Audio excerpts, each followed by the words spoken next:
So, hi! Welcome to my vlog. This video is different from my other contents. So, medyo busy ako pero pinili kong gawin to kasi may something sa puso ko na nag-uudyok na kailangan ko siyang gawin. Hindi ko alam kung anong purpose ni Lord, kung bakit niya pinapagawa ang assignment na to, pero syempre, I will never ever say no to God. So, this is my way of sharing His good works and good word. So, first of all, I am a well-known war freak. So, I am a well-known palaaway. Lalo na kapag natatapakan ng ego ko at natatapakan ng rights ko bilang isang tao. Hindi ko yan ikakahiya at ikakaila. Kasi parte yan ng kung sino ako. So, tulad ng mga nabanggit, tao din ako at may flaws ako.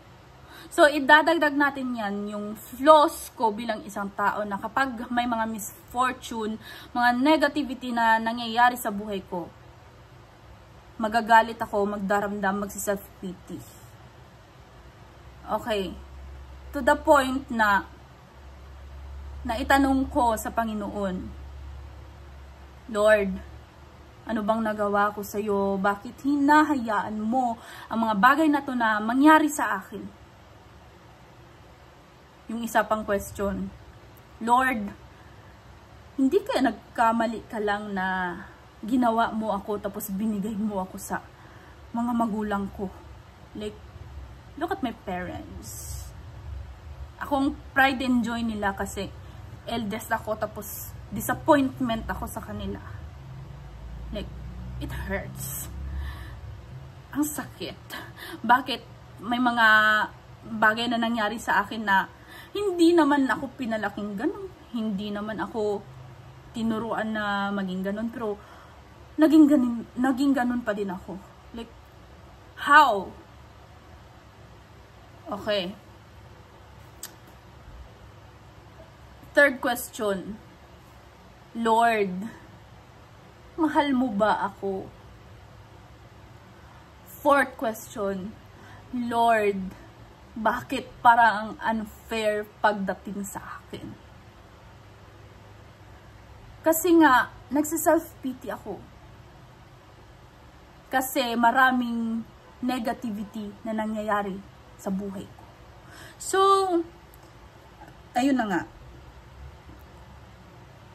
Nangyari yun kasi yung faith ko, for me lang, nangyari yun kasi yung faith ko, konti, napakaliit.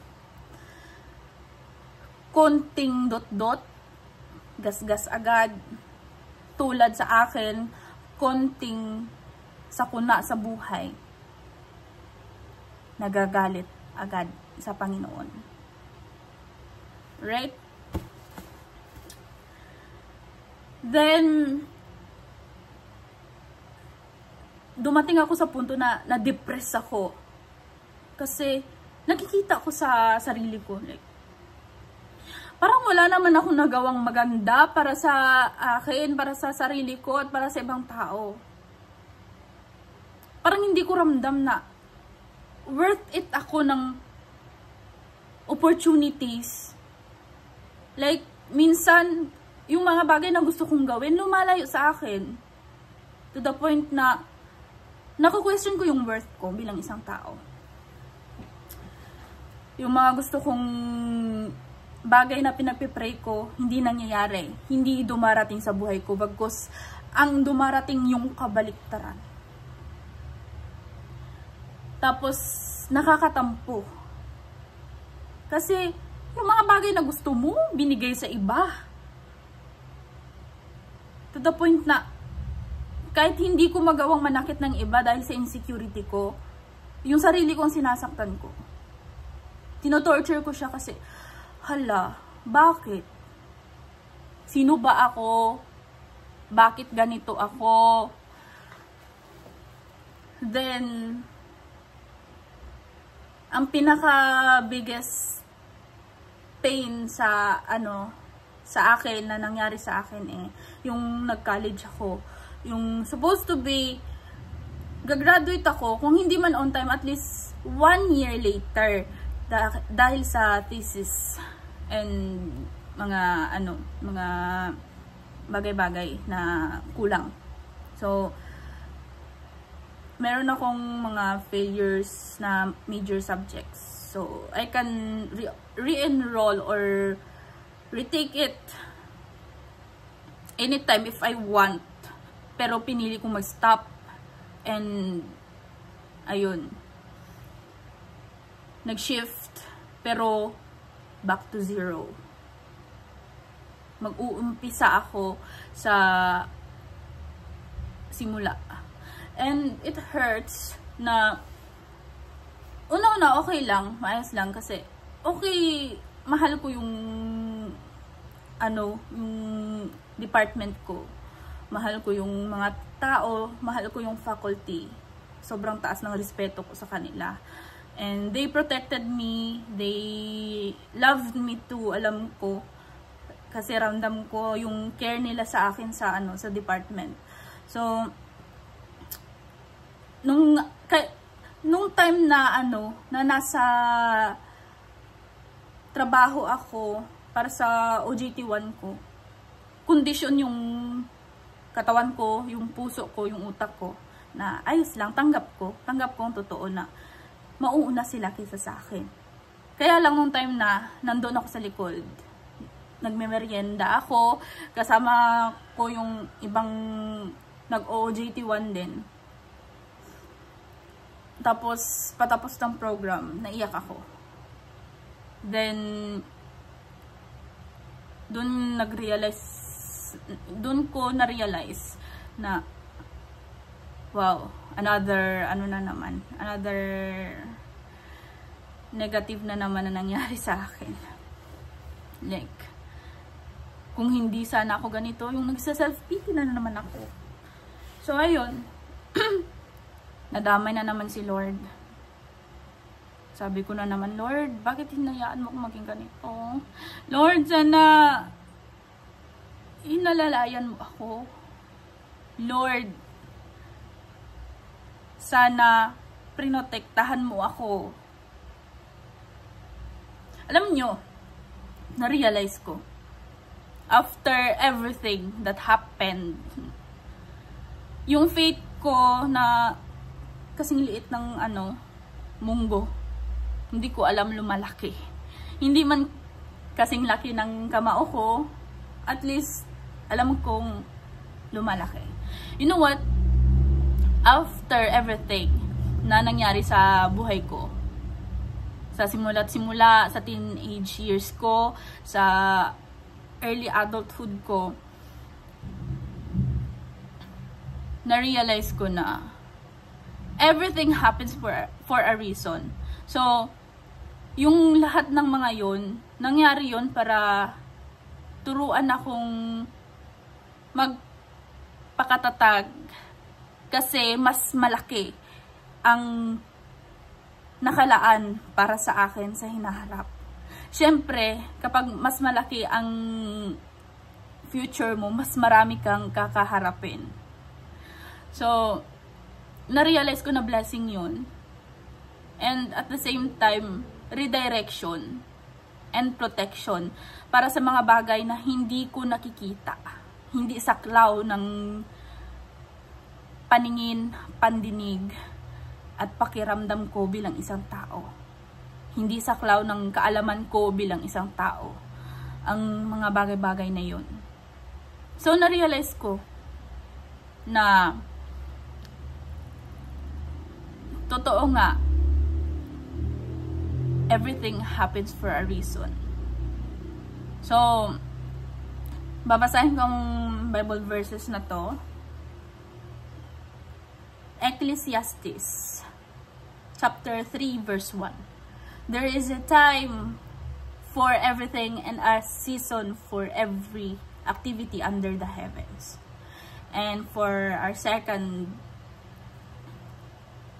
Bible verse, so favorite verse ko to, Romans chapter 5 verse 3 to 4. Not only so, but we also glory in our sufferings, because we know that suffering produces perseverance, and perseverance produces character, and character produces hope. Suffering has a purpose. It shapes our character and strengthens our hope. So, while reading my Bible, so, inangkin ko yung Bible ni Mama at Papa. So, while reading that old Bible, na-realize ko na God loved me differently. He never forsake me. He never left me. Palagi niya pala akong pinoprotektahan. Mga bagay na nangyayari sa akin, paraan yun para sa mga darating pa na mga mas magandang bagay para sa akin. So, ang saya-saya ko kasi nakita ko yun, naramdaman ko yun.